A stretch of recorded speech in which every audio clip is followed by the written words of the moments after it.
Ladies and gentlemen, please welcome to the stage, Mr. Elon Musk.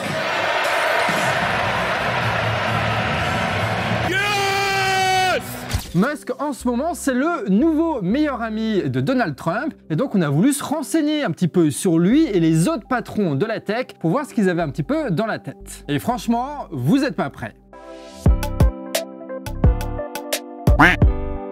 Alors la première question qu'on s'est posée, c'est de savoir s'ils n'étaient pas un petit peu, tu sais, des girouettes, tu vois, qui vont dans le sens du vent. Il y a un ralliement à Trump, là, ces derniers temps, qui a fait parler, c'est celui de Mark Zuckerberg, le patron de Meta, donc de Facebook, WhatsApp et Instagram. Ça fait jaser parce que lui, historiquement, il était beaucoup plus proche des démocrates et notamment d'Obama. Donc là, ça ressemble clairement à de l'opportunisme. Et tu as aussi celui de Sam Altman, qui est le patron d'OpenIA. C'est la boîte qui gère ChatGPT, donc la ponte de l'intelligence artificielle aux États-Unis, et qui soutient aujourd'hui Trump après avoir longtemps laissé un doute. Et niveau opportunisme, Musk, il est pas mal aussi. Celui qui a été acclamé comme une star à l'investiture de Trump, il était même pas sûr de le soutenir en mars 2024 pour une élection qui se déroulait en novembre. Évidemment, ce ralliement, c'est une façon de ne pas se mettre à dos l'État états-unien, alors même que l'IA a besoin d'énormément de subventions et d'investissements de l'État pour ces prochaines années. Oui, parce que présider une puissance comme l'administration états-unienne, ça donne du pouvoir. Quand bien même les géants de l'industrie comme de la tech peuvent imposer des choses, ça reste plus simple si tout ce petit monde s'entend bien. Alors clairement, leur position, c'est de l'opportunisme. Mais il n'y a pas que ça, parce que ces types-là, ils ont aussi des choses en tête. Et on peut comprendre beaucoup de leur inspiration en regardant les produits qu'ils vendent. Mark Zuckerberg proposait il y a quelque temps le métaverse, un environnement entièrement numérique, assez ridicule en réalité,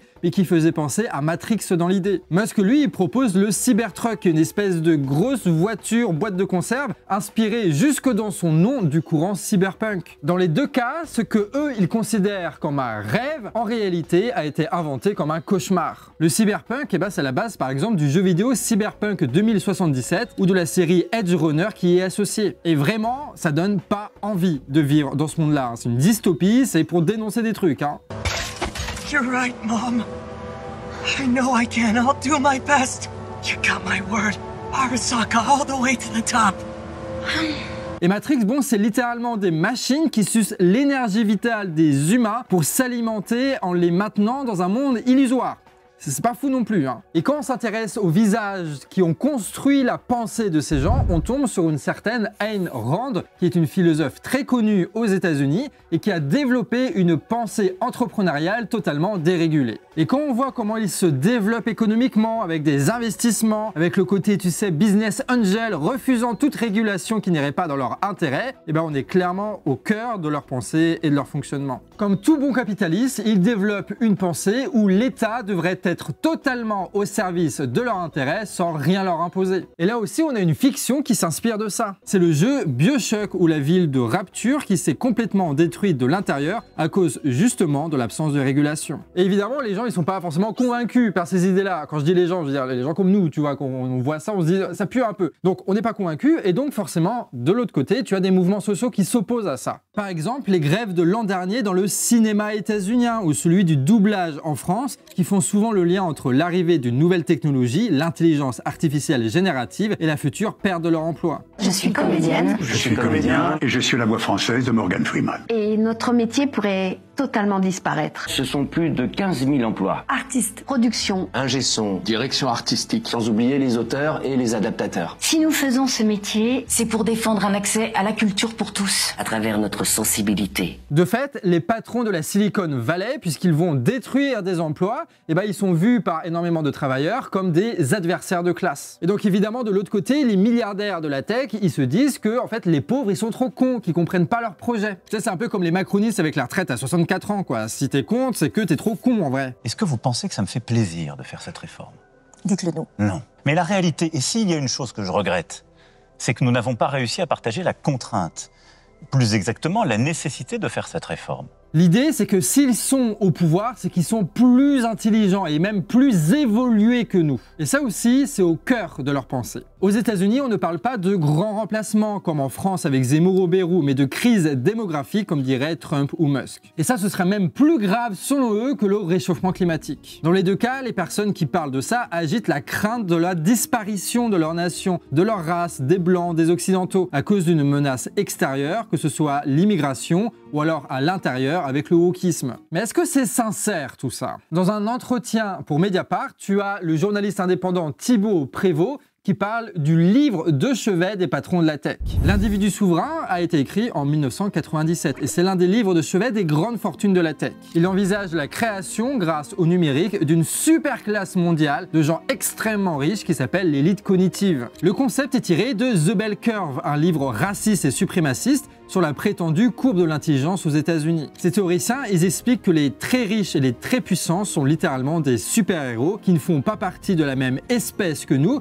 et qui ont une légitimité intrinsèque à nous gouverner. Et cette pensée-là, elle a un nom, c'est ce qu'on appelle l'eugénisme, qui pousse à penser que l'intelligence serait héréditaire et donc que les gens intelligents doivent faire beaucoup de gamins. C'est pour ça que Elon Musk, il a pas fait genre 3 gamins, hein, il en a fait 12. 12 putains de gosses. Et en ça, il applique le modèle de Simon et Malcolm Collins, qui sont les nouvelles coqueluches de la Silicon Valley et qui ont un projet de fou dans la tête. Incroyable, vous allez kiffer. Hein. Selon leurs calculs, si chacun de leurs descendants s'engage à avoir au moins 8 enfants sur 11 générations, la lignée des Collins serait à terme plus nombreuse que la totalité de la population actuelle de la Terre. Nous changerons l'avenir de notre espèce, résume Malcolm. Ouais, c'est vraiment des gars qui veulent changer l'avenir de l'humanité. Il faudra leur faire confiance en plus. Hein. Et l'un des problèmes de l'eugénisme, c'est que c'est une pensée qui est née dans le 19e siècle et qui a connu des expressions dans l'histoire qui sont pas folles. Notamment la conséquence du fait qu'il y aurait des bons gènes et qu'il faudrait décourager les indésirables, les débiles, ceux qui ont des mauvais gènes de se reproduire. Enfin, au mieux, hein, les encourager, au pire, les stériliser. Dès 1907 en Indiana, puis en 1944 dans 33 États, tu as des dizaines de milliers de personnes qui sont stérilisées parce que considérées comme des criminels ou des faibles d'esprit. Et du coup, qui auraient potentiellement pu transmettre leurs gènes de criminels. Il suffit donc d'inventer de nouveaux délits pour éliminer des lignées entières. On aurait pu parler aussi de transhumanisme avec par exemple le livre Humanité 2.0, c'est le vrai titre, on plaisante pas, qui est sorti en 2005, écrit par Ray Kurzweil, qui est d'ailleurs aujourd'hui directeur recherche et développement chez Google. Voilà, c'est une petite PME aux États-Unis, je sais pas si tu connais. Donc c'est pas par hasard hein, quand on dit que les macronistes nous prenaient pour des débiles quand ils manifestaient pour les retraites, ou quand Macron lui-même parle de réarmement démographique. C'est cette idéologie-là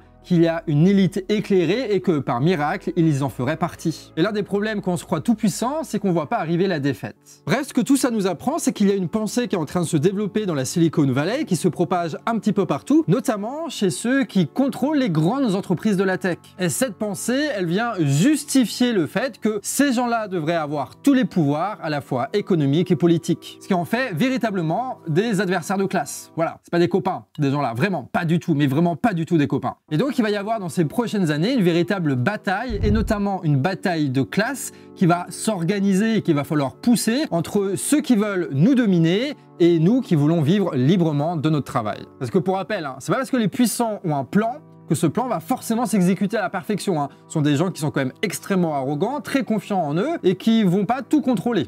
Voilà les petites réflexions qu'on pouvait faire autour de l'idéologie de la Silicon Valley. Et là, on prépare d'ailleurs une vidéo sur l'intelligence artificielle. Donc n'hésite pas en commentaire à nous partager tes analyses, tes références qui vont nous permettre de traiter au mieux ce sujet. Et si tu veux soutenir le canard gratuitement, le meilleur moyen, c'est de t'abonner à la chaîne pour voir les futures vidéos. On parle de géopolitique, d'économie, mais aussi de politique intérieure, bref, tout pour comprendre ce qui se passe dans le monde. C'était Émeric à l'écriture et Kouro au montage. Sur ce, des bisous et à la prochaine.